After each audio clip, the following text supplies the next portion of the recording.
صلی اللہ تعالی علی محمد صلی اللہ علیہ وآلہ وسلم۔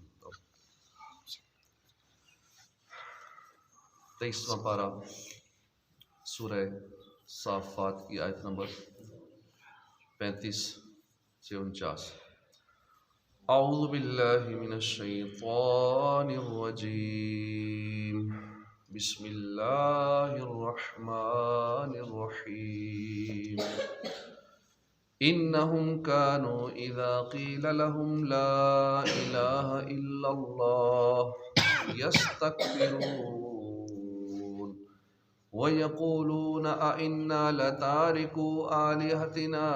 لِشَاعِرٍ مَجْنُونٍ بَلْ جَاءَ الْحَقِّ وَصَدَّقَ الْمُرْسَلِينَ إِنَّكُمْ لَذَائِقُو الْعَذَابِ الْأَلِيمِ وَمَا تُجْزَوْنَ إِلَّا مَا كُنْتُمْ تَعْمَلُونَ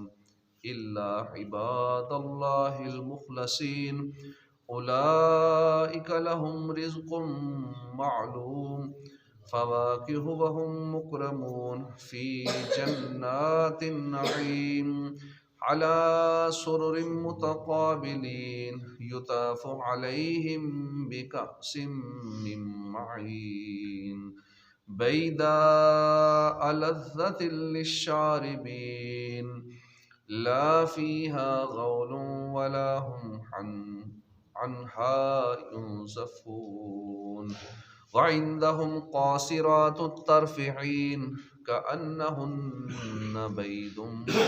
مكنون۔ اللہ کی طرف سے شروع جو نہایت مہربان رحمت والا۔ انہم کانو، بے شک وہ کانو تھے، ایسے لوگ تھے، اذا قیل لہم کہ جب ان سے کہا جاتا لا الہ الا اللہ نہیں کوئی معبود مگر اللہ، یستکبرون تو وہ تکبر کرتے تھے، ویقولون اور کہتے تھے اِنَّا لَتَارِكُو کیا بے شک ہم ضرور چھوڑنے والے ہوں، آلہتنا اپنے معبودوں کو، لشاعر مجنون ایک دیوانے شاعر کی وجہ سے۔ اب یہ کس کے بارے میں کہہ رہے ہیں؟ سرکار صلی اللہ علیہ وآلہ وسلم کے بارے میں یہ الفاظ کہہ رہے ہیں کہ ان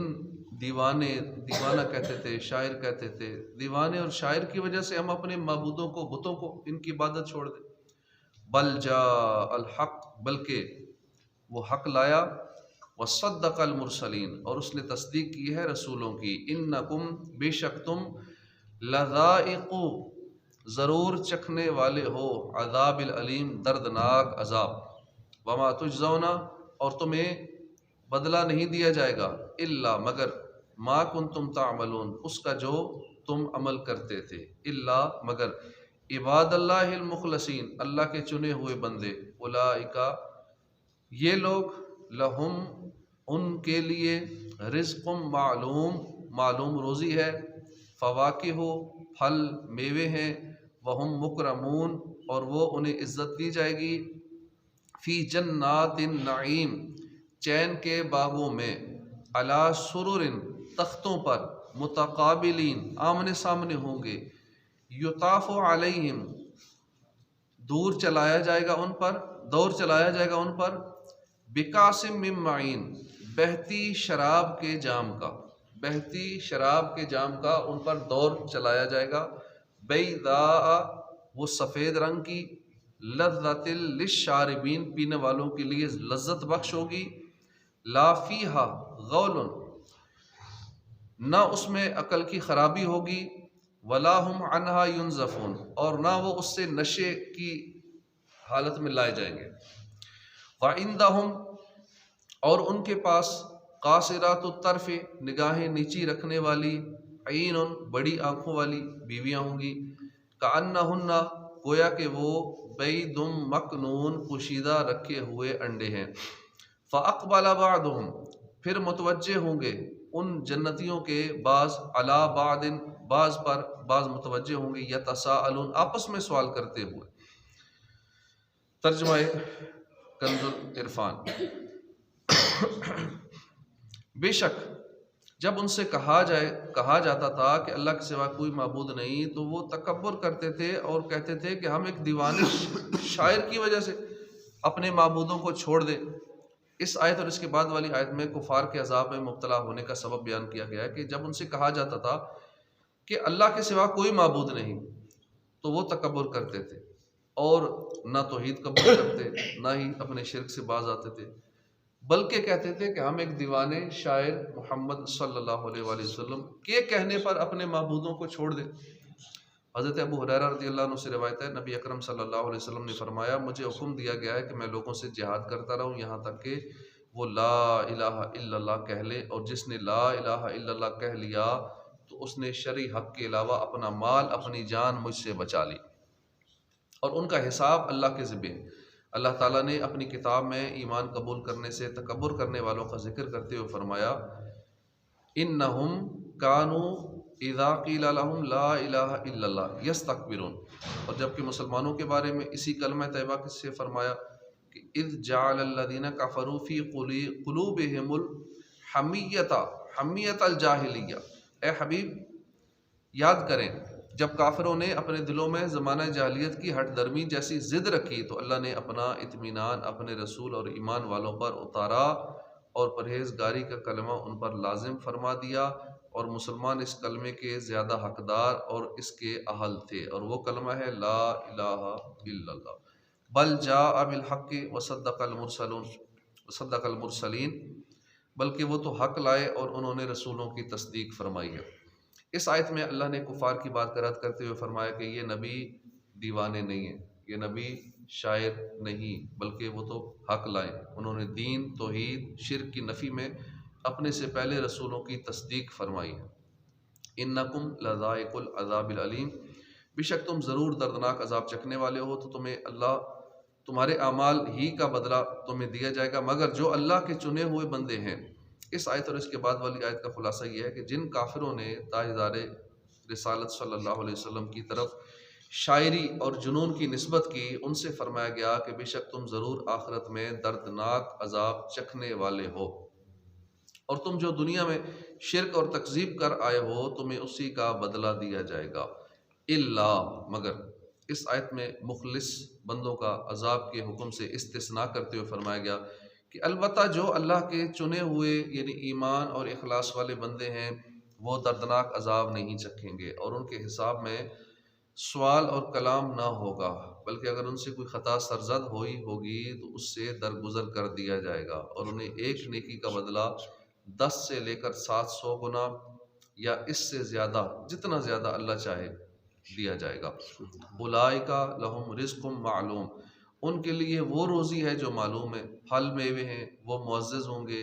چین کے باغوں میں ہوں گے، تختوں پر آمنے سامنے ہوں گے۔ اللہ کی وحدانیت قبول کرنے سے انکار کرنے اور رسول کریم صلی اللہ علیہ وسلم کی نبوت کے انکار پر قائم رہنے والوں کا حال بیان کرنے کے بعد یہاں سے ایمان والے مخلص بندوں کے ثواب کی کیفیت بیان کی جا رہی ہے۔ چنانچہ اس آیت اور اس کے بعد والی 3 آیت کا خلاصہ یہ ہے کہ ایمان والے مخلص بندوں کے لیے جنت میں وہ روزی ہے جو قرآن کے ذریعے معلوم ہو چکی ہے یا جو ہمارے علم میں ہے، اور وہ روزی پھل میوے ہیں جو اللہ نے ان کے لیے جنت میں پیدا فرمائے ہیں، اور وہ انتہائی نفیس ہیں، بہت لذیذ ہیں، خوش ذائقہ ہیں، خوشبودار ہیں، خوش منظر ہوں گے، اور یہ روزی انتہائی عزت اور تعظیم کے ساتھ انہیں پیش کی جائے گی، اور وہ چین کے باغوں میں ایک دوسرے سے مانوس ہوں گے اور مسرور ہوں گے اور تختوں میں آمنے سامنے بیٹھے ہوں گے۔ یہ جنت کا نقشہ کھینچا گیا اس میں۔ یطاف علیہم بکأس من معین، خالص شراب کے جام کے ان پر دور ہوں گے، سفید رنگ کی شراب ہوگی، پینے والوں کے لیے لذت بخش ہوگی، نہ اس میں عقل میں خرابی آئے گی نہ نشہ لائے گی۔ اس آیت اور اس کے بعد والی 2 آیات میں ایمان والے مخلص بندوں کو جنت میں ملنے والی شراب اور اس کے اوصاف بیان کیے گئے۔ چنانچہ ان آیات کا خلاصہ یہ ہے کہ جنتی شراب کی پاکیزہ نہریں نگاہوں کے سامنے جاری ہوں گی، شراب کی نہریں، اور وہ خالص شراب ہوگی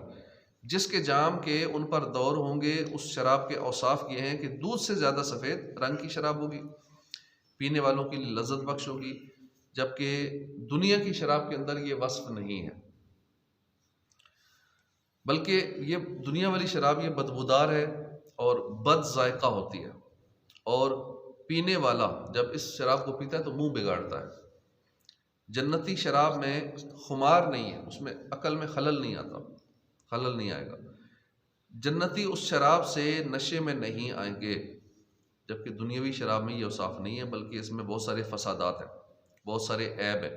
اس سے پیٹ میں بھی درد ہوتا ہے، سر میں بھی درد ہوتا ہے، پیشاب میں بھی تکلیف ہو جاتی ہے، طبیعت متلانے لگتی ہے، قے آتی ہے، سر چکراتا ہے، عقل ٹھکانے نہیں رہتی، اس کے علاوہ اور بہت ساری